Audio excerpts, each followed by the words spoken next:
Hello, we are back and we're doing our final video series, I think, and we're going to be exploring Secure Shell, otherwise known as SSH. So, as before, I'm going to tell you what it is, then we're going to discuss OpenSSH, how to configure it, and then the hardening recommendation. So, we have to answer the question, what is Secure Shell? We've heard of Secure Socket Layer, and this is similar to that. So, it's a network protocol that allows us a secure method of accessing computers over these unsecure networks. I understand that many people will feel like, isn't that just a VPN, a virtual private network? But this is the protocol that allows VPNs to be applied. It uses encryption to secure the connection between a client and the server. And it's widely used for remote management, which now that we're transitioning to a more remote work environment post-pandemic, this is definitely something I recommend reading up on. It enables us to log into other computers over this network securely, and it uses the client-server model. So the client is known as what's displaying the connection, what is allowing to be displayed, and that's from a secure shell client application. And then the server, which runs the session, the secure connection session, is the SSH server. So it can refer to the protocol or the suite of utilities that implement it, such as Secure Socket Layer, and it can include secure versions of other protocols, such as Secure HTTP, Secure POP3, Secure IMAP. But I may be referencing wrong here. I'm just pointing that out. How does this work? Well, we have the client-server model. What we do is that us as the client, we initiate the connection by contacting the server and requesting a connection. And the server sends us the public key. Now, what's important to know is that we're using public key encryption, otherwise known as symmetric encryption, in which both sides use one single key, otherwise known as the public key or the encryption, decryption, however you like to call it. But this key is shared between all the users. This is not like asymmetric encryption, which I've referenced in previous videos.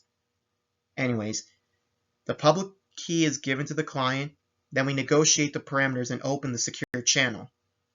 User login then allows us to enter the host operating system and secure our connection. That's where the authentication plays in. So that's how this operation works. Now, what is OpenSSH?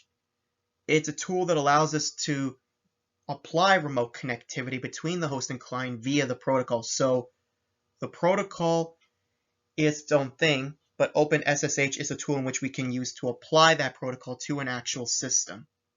It allows us protection from connection hijacking and attacks because, as I've mentioned multiple times in previous videos, many people are going to try hijacking methods and packet sniffing methods to try to intercept the connections.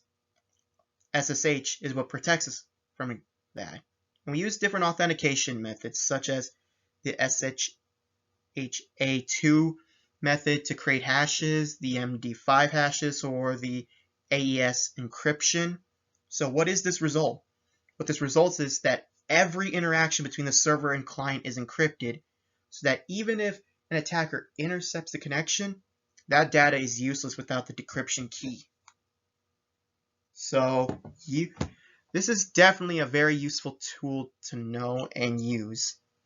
And I highly advise that everybody be aware of this, because as we are moving forward to remote work environments, becoming more reliant upon video chatting or video messaging, we're going to need secure methods of these communication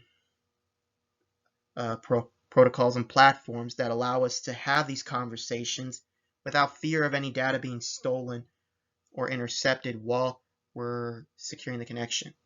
Now, platforms may already have this installed, but it's always better to be safe than sorry and do your research on this. So I highly recommend that people read up on this matter and have a basic understanding of it. How do we How are we going to configure it on Ubuntu? What we do is, as always, update the system, make sure everything's up to date so that we don't potentially introduce any vulnerability rattled versions of the tools we wish to install in our systems.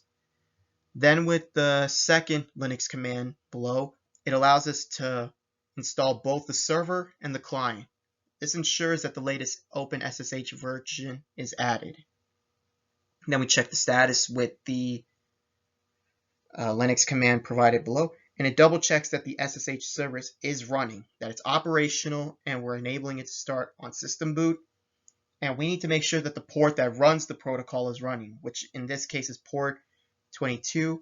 And I've displayed this on different slides. I just modified it to include SSH.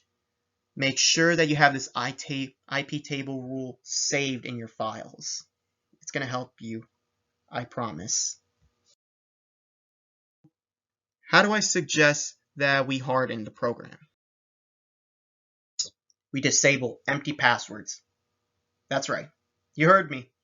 You can have Linux accounts without passwords. And many people would think, how's that possible? We're always using passwords when we have to use the VMs of our Linux systems. But if you have administrator access, you can simply modify it so that you can enter in without any authentication. But that's a security risk. It allows any people to access the server via SSH without having to go through a password, without an authentication method, without that barrier to act as protection from our systems. So I would definitely recommend that this is included as a root tool in our system and ensures that the sudo command remains the primary way we ensure administrator access.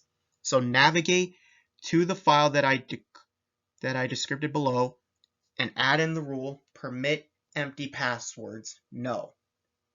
Do not allow the system to be accessed without a password. I swear you will regret it later. Now, I know I suggested that you make sure that port 22 is open, but that's because it's the default. But it's common knowledge, so anybody could create a script that can attack specifically that port. But there's also a weakness behind that, because many people are going to assume that port 22 is the only port that requires attacking.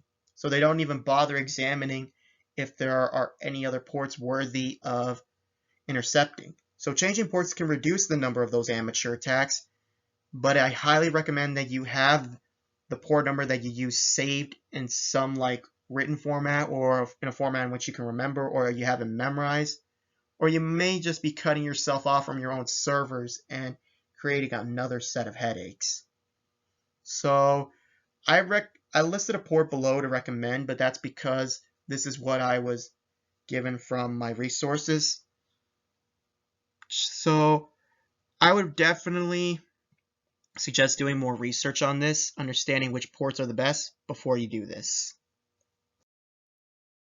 To disable the root login. Again, we should only be reliant on the sudo command to gain temporary administrator access. Using server as root should not be encouraged. That's why sudo exists. So, returning to the file that I described earlier, you can disable the root login by using this command. Permit root login, no. And I'm going to include an extra one because I'm feeling extra generous, and I've included the link to the other recommendations below if you wish. So we have to understand, we're constantly updating, we're constantly patching. You have to be prepared for older versions to be out of date, to have these well-known vulnerabilities, and for attackers to be specifically targeting companies that may be using older versions as their backdoor, as their gateway towards attacks. And some older versions might still use SSH Protocol 1.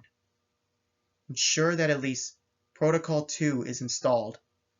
And I know that I have in these slides PostgreSQL. Please forgive my error. this is meant for OpenSSH. I hope that besides my small errors and my lack of tact for when I'm presenting, I hope you've enjoyed the educational process. Again, make sure at least Protocol 2 is installed for SSH. I wish everybody the best of luck. For instance, here for more tips, I wish you good night, and thank you for listening to my video and watching my video. Bye.